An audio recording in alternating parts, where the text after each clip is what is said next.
নামাজ না পড়লে কি হয়েছে? ঈমান তো ঠিক আছে। কোনো মমিন নামাজ তরক করতে পারে না। নামাজ পরিত্যাগ করা কবিরা গুনাহ। কিছু মানুষ নিজের এই অন্যায় ঢাকতে একটি বাক্যের আশ্রয় নেয়, নামাজ না পড়লে কি হয়েছে, ঈমান তো ঠিক আছে।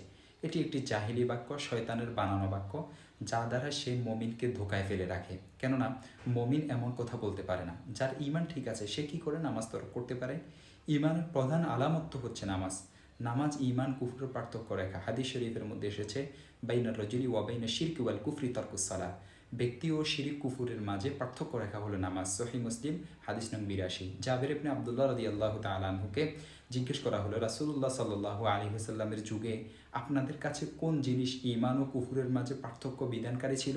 তিনি বললেন নামাজ। দেখতে পারেন শরহু উসুলি ইতিকাদি আহলিস সুন্নাহ ওয়াল জামাআহ, বর্ণনা নং 1538। সুতরাং আমরা নামাজের প্রতি যত্নবান হব, কখনো নামাজ পরিত্যাগ করব না এবং এই জাতীয় শয়তানি ধোঁকার বাক্য মুখে আনব না, যার কারণে আমাদের ঈমান টলমল হয়ে যায়।